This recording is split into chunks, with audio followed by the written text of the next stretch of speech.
Este Mundo Tenebroso, Frank Peretti. Parte 1. Capítulo 3. A poucos quilômetros da cidade, na rodovia 27, uma grande limusine preta deslizava rapidamente pela paisagem campestre.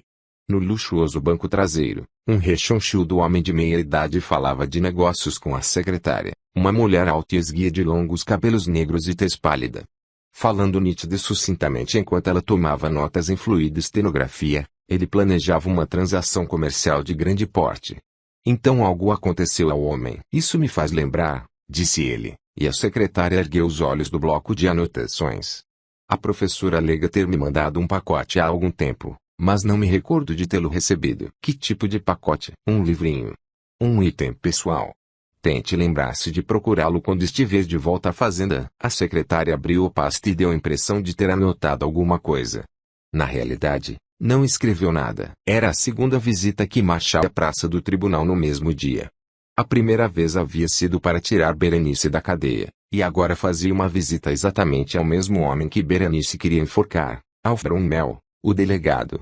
Depois que o Clarim finalmente foi para a tipografia, Marshall estava prestes a chamar Brunmel, mas Sarah, a secretária de Brunmel, chamara Marshall primeiro e marcar um encontro entre os dois para as 2 horas da tarde naquele mesmo dia.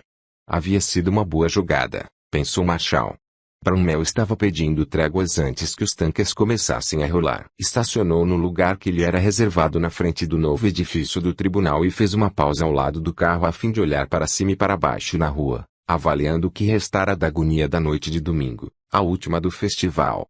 A rua principal procurava ser a mesma de sempre, mas aos olhos perspicazes de Marshall a cidade toda parecia estar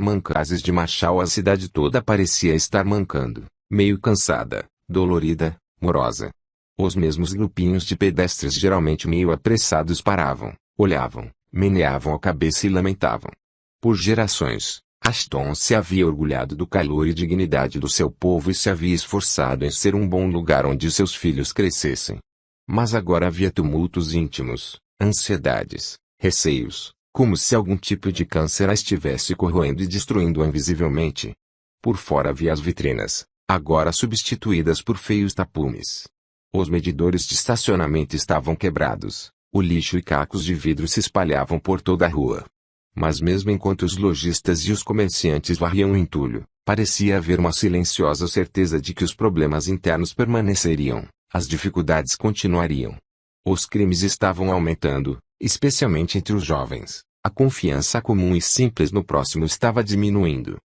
Escândalos e fofocas maliciosas.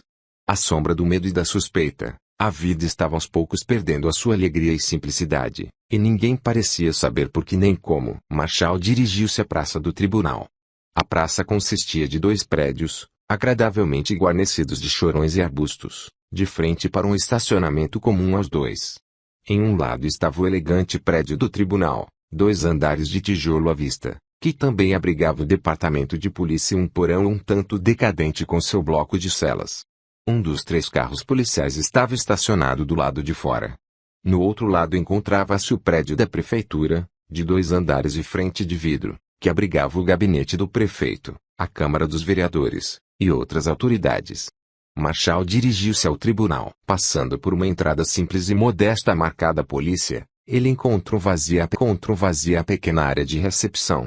Ele podia ouvir vozes vindas do corredor detrás de algumas das portas fechadas, mas Sarah, a secretária, parecia ter deixado temporariamente a sala. Não, atrás do balcão recoberto de fórmica da recepcionista um enorme arquivo balançava lentamente para frente e para trás, e grunhidos e gemidos vinham lá de baixo. Marshall inclinou-se sobre o balcão e deparou com uma cena cômica. Sarah, de joelhos, não obstante a saia que usava, tramava furiosa a luta com uma gaveta do arquivo que se enroscara na sua mesa. Aparentemente, a contagem era gavetas do arquivo 3x Canelas de Sarah U, e Sarah era má perdedora, assim como era a sua meia calça. Em uma hora ela soltou uma imprecação, e então percebeu que ele estava em pé ali, mas já era tarde demais para recobrar a costumeira pose. Oh, alô, Marshall. Datas apropriadas para colocar as coisas no lugar a pontapés. Pelos menos eles se conheciam, e Sarah estava grata por isso. Marshall já havia aparecido neste lugar vezes suficientes para ficar conhecendo bem a maioria do pessoal que trabalhava aqui. Disse ela no eloquente tom de guia turística, São os infames arquivos do Sr. Alf Brunmel, delegado de polícia. Ele acabou de conseguir uns belos arquivos novos, e eu herdei estes aqui. Porque preciso deles em meu escritório é algo que não consigo entender, mas tenho ordens expressas do chefe, e aqui eles têm de ficar. São feios demais para o escritório dele, mas a cor caque. É ele, sabe? Ora, talvez uma pintura e uns decalques os deixem um pouco mais alegres. Se vão se mudar para cá, o mínimo que podem fazer é sorrir. Naquele instante, o telefone interno tocou. Ela apertou o botão e atendeu. Sim, senhor. A voz ríspida de Brunmel gritou da caixinha. Ei, o meu alarme de segurança está piscando. Desculpe, fui eu que o acionei. O alarme de segurança está piscando. Desculpe, fui eu que o acionei. Estava tentando fechar uma das gavetas do seu arquivo. Está bem, certo. Olhe, veja se dá um novo arranjo às coisas. Sim, Marshal Hogan está aqui e deseja vê-lo. Oh, muito bem. Mande-o entrar. Ela olhou para Marshal e apenas meneou a cabeça pateticamente. Você não está precisando de uma secretária? Murmurou. Marshal sorriu. Ela explicou. Ele botou esse arquivo junto do botão de alarme silencioso. Toda vez que abre uma gaveta, cerca um prédio inteiro. Com um aceno de despedida, Marshal dirigiu-se à porta do primeiro escritório e entrou no gabinete de Brunmel. Alf Brunmel se pôs em pé e estendeu a mão, o rosto explodindo em um largo sorriso que punha à mostra os dentes brancos como marfim. Ei, aí está o homem. Olá, Alf. Apertaram-se as mãos enquanto Brunmel fazia Marshal entrar e fechava a porta. O delegado era um homem dos seus 30 e poucos anos, solteiro, estira de cidade grande levando um tipo de vida extravagante que desmentia o seu salário de policial. Ele sempre dava a impressão de ser um cara amigo, mas Marshal nunca havia conseguido confiar realmente nele. Pensando bem, nem mesmo gostava muito do homem. Muito dente à mostra por qualquer coisa. Bem, sorriu Brunmel. Sente-se, sente-se. E mesmo antes de se afundarem nas poltronas, ele estava falando novamente. Parece que cometemos um engano cômico este fim de semana. Marshal lembrou-se da cena de sua repórter na cela das prostitutas. Berenice não riu a noite toda, e acabei ficando $25 mais pobre. Bem, disse Brunmel, abrindo a gaveta superior da escrivaninha. É por isso que estamos fazendo esta reunião, para esclarecer o embrulhada toda. Tome. Ele apanhou um cheque e o estendeu a Marshal. É a restituição do dinheiro que você pagou pela fiança, e quero que saiba que Berenice vai receber uma retratação oficial assinada por mim e por este gabinete. Mas, Marshal, por favor, diga-me o que aconteceu. Se ao menos eu estivesse por lá, teria podido evitar a coisa. Berenice diz que você estava lá. Eu? Onde? Sei que entrei na delegacia e saí dela a noite toda, mas, não, ela viu você no festival. Brunmel forçou um sorriso mais amplo. Bem, não sei quem ela viu na realidade, mas eu não fui ao festival ontem à noite. Estive ocupado por aqui. Marshal estava agora embalado demais para voltar atrás. Ela viu você bem na hora em que estava sendo presa. Brunmel pareceu não ouvir essa última declaração. Mas continue, conte-me o que aconteceu.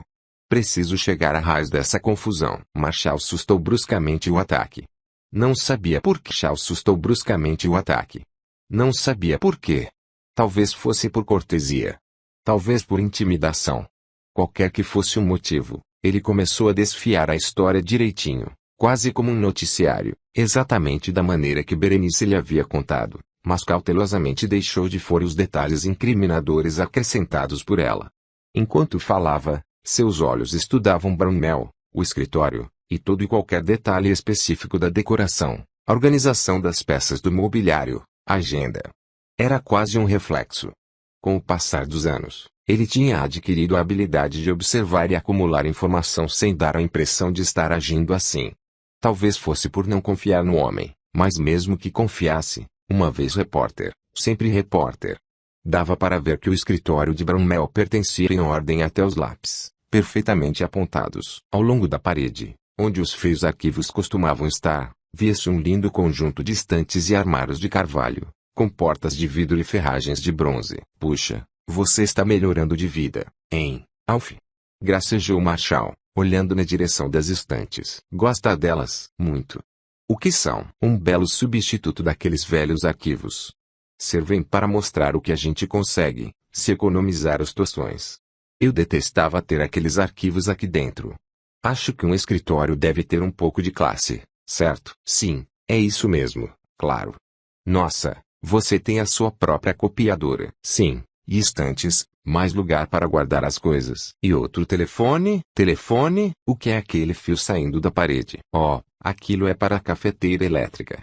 Mas de que mesmo o que aconteceu a Berenice? E Marshall continuou a narrativa. Ele tinha bastante prática em ler de cabeça para baixo, e enquanto continuava a falar, correu os olhos pela agenda na escrivaninha de Brunel. As tardes das terças-feiras se destacavam por estarem sempre em branco, embora não fosse esse o dia de folga do delegado. Uma terça-feira, contudo, tinha uma hora marcada, o reverendo Oliver Yolme, às 2 da tarde. Oh, disse com naturalidade, vai fazer uma visita ao meu pastor amanhã? Percebeu imediatamente que havia ultrapassado os limites. Brunel demonstrou surpresa e irritação ao mesmo tempo. O delegado mostrou os dentes num sorriso forçado, e disse, oh, sim, Oliver Young é o seu pastor, não é? Vocês se conhecem? Não muito bem. Já nos encontramos algumas vezes, profissionalmente, acho eu. Mas você não frequentemente, acho eu. Mas você não frequenta a outra igreja, aquela pequenina? Sim, a da comunidade de Ashton. Mas, continue. Vamos ouvir o resto do que aconteceu. Marshall estava impressionado com a facilidade com que esse sujeito se perturbava, mas tentou não contestá-lo mais. Pelo menos, não por enquanto. Em vez disso, ele continuou a narrativa do ponto onde havia interrompido e arrematou-a com capricho, incluindo a ira da moça. Percebeu que Brunel havia descoberto alguns importantes papéis que precisava examinar, papéis que cobriram o calendário sobre a escrivaninha. Marshall perguntou, diga. Quem foi esse tira cheio de si que não deixou Berenice se identificar? Uma cara de fora, nem mesmo era do nosso pelotão local. Se Berenice nos puder dar o nome ou o número da insígnia, farei com que ele seja repreendido pelo seu comportamento. Veja, tivemos de trazer alguns auxiliares de Windsor a fim de reforçar as coisas durante o festival. Quanto ao pessoal daqui, nossos homens sabem muito bem quem é Berenice Krueger. Brunel proferiu a última sentença com um toque de ferocidade. Então, por que não é ela quem está sentada aqui ouvindo todas essas desculpas em vez de mim? Brunel inclinou-se para a frente com um ar bem sério. Achei que seria melhor falar com você, Marshall, em vez de fazê-la desfilar por este escritório, já um tanto estigmatizada. Suponho que você saiba por quantas aquela garota tem passado. Está bem, pensou Marshall. Perguntarei. Estou há pouco tempo na cidade, Alf. Ela não lhe contou? E você adoraria fazê-lo. Saiu sem querer, e doeu. Brunel afundou-se de volta na cadeira e estudou o rosto de Marshall. Nesse exato momento, Marshall estava pensando que não se arrependia do que tinha dito. Estou aborrecido, caso você não tenha percebido. Brunel iniciou um novo parágrafo. Marshall. Eu quis vê-lo hoje pessoalmente porque queria consertar esse negócio. Então, vamos ouvir o que você tem a dizer sobre Berenice. Brunel, é melhor você escolher com cuidado as palavras, pensou Marshall. Bem, gaguejou Brunel, subitamente colocado em xeque. Achei que você poderia querer saber o que aconteceu caso você viesse a achar a informação útil ao lidar com ela. Sabe, foi diversos meses antes de você assumir o jornal que ela veio a Ashton. Apenas poucas semanas antes da sua chegada, a irmã dela, que fazia faculdade, suicidou-se. Berenice veio a Ashton cheia de fúria vingativa, tentando solucionar o mistério em torno da morte da irmã, mas todos nós sabíamos que era apenas uma dessas coisas que acontecem, para as quais nunca haverá explicação. Marshall nada disse por espaço significativo de tempo. Eu não sei, ao dizer, ela tinha certeza de que havia algum tipo de sujeira envolvida. Foi uma investigação bem agressiva a que ela conduziu. Bem, ela tem mesmo faro de repórter. Isso ela tem. Mas veja, Marshall. A prisão foi um engano humilhante, para falar a verdade. Realmente não achei que ela desejasse ver o interior deste prédio tão cedo. Compreende agora. Mas Marshall não estava certo de compreender. Nem mesmo estava certo de ter ouvido tudo o que fora dito. De repente, ele se sentiu muito fraco, e não conseguia descobrir aonde sua raiva fora parar tão depressa. E que dizer das suas suspeitas? Ele sabia que não acreditava em tudo que aquele sujeito estava dizendo. Ou acreditava? Sabia que Brunel havia mentido a respeito de não estar no festival. Mas havia mesmo. Ou será que não ouvi direito o que ele disse? Mas havia mesmo. Ou será que não ouvi direito o que ele disse? Onde é mesmo que estávamos? Vamos lá, Hogan, Você não dormiu direito a noite passada. Marshall olhou bem nos olhos cinzentos e atentos de Brownell, e sentiu-se meio amortecido, como se estivesse sonhando. Marshall, disse Brownell, espero que compreenda. Agora você compreende, não é? Marshall precisou obrigar-se a pensar, e percebeu que era mais fácil se não olhasse diretamente nos olhos de Brownell por um momento. Era um começo idiota, mas era o máximo que conseguiu pôr para fora. Sim, Alf, acho que percebo o que quer dizer. Suponho que agiu corretamente, mas realmente quero acertar todo esse negócio, especialmente entre nós dois. Ora, não se preocupe. Não é assim tão importante. Mesmo enquanto estava dizendo isso, Marshall se perguntou. Os grandes dentes de Brownell tornaram a surgir. Fico muito contente em ouvir isso, Marshall. Mas, olhe, você poderia pelo menos ligar para ela. Ela foi atingida de uma forma bem pessoal, não acha? É o que farei, Marshall. Depois disso, Brownell inclinou-se para a frente com um sorriso estranho no rosto, as mãos fortemente entrelaçadas sobre a escrivaninha e os olhos cinzentos prendendo Marshall naquele mesmo olhar entorpecente, penetrante, estranhamente calmante. Marshall, falemos agora de você e do resto desta cidade. Sabe, estamos realmente contentes em tê-lo aqui para assumir o Clarim. Sabíamos que seu estilo refrescante de jornalismo seria bom para a comunidade. Vou ser franco em dizer que o último redator foi um tanto prejudicial ao ânimo da cidade, principalmente no fim. Marshall sentiu-se levado na onda dessa conversa, mas podia perceber que aí vinha algo. Brownell continuou, precisamos do seu tipo de classe, Marshall. Você dispõe de grande poder que pode exercer através da imprensa, e todos sabemos disso, mas é necessário o homem certo para manter esse poder direcionado no rumo certo, para o bem comum.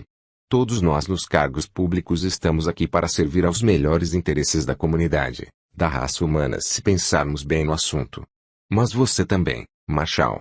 Você está aqui para o bem do povo, da mesma forma que o restante de nós. Brownell passou os dedos pelo cabelos, um gesto nervoso, e então perguntou, bem, entende o que estou dizendo? Não. Bem, Brownell tentou encontrar um novo ponto de partida. Acho que é como você disse, faz pouco tempo que chegou aqui.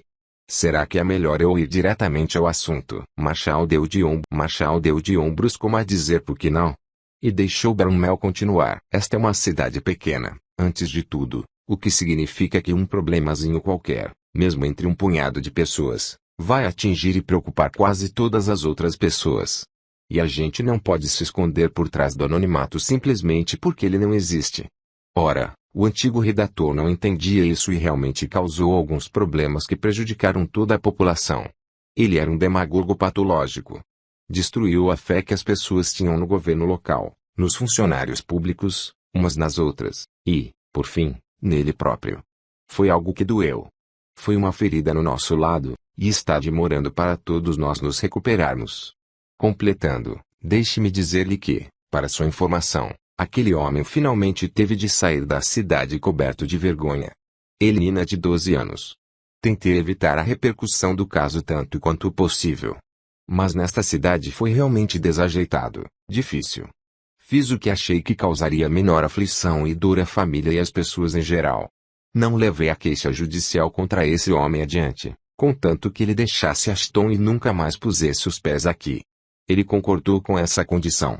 Mas jamais me esquecerei do choque que causou, e duvido que a cidade tenha esquecido. E isso nos traz de volta a você, e nós, os servidores do público, e também aos membros desta comunidade. Uma das maiores razões pelas quais essa confusão com Berenice me deixa chateado é por realmente desejar um bom relacionamento entre este gabinete e Clarim, entre mim e você, pessoalmente. Detestaria ver qualquer coisa estragar as coisas. Precisamos de união por aqui, camaradagem, um bom espírito de comunidade. Ele fez uma pausa de efeito. Marshall, gostaríamos de saber que você está do nosso lado e trabalhando em prol desse objetivo. Então veio a pausa e olhar longo e cheio de expectativa. Era a vez de Marshall.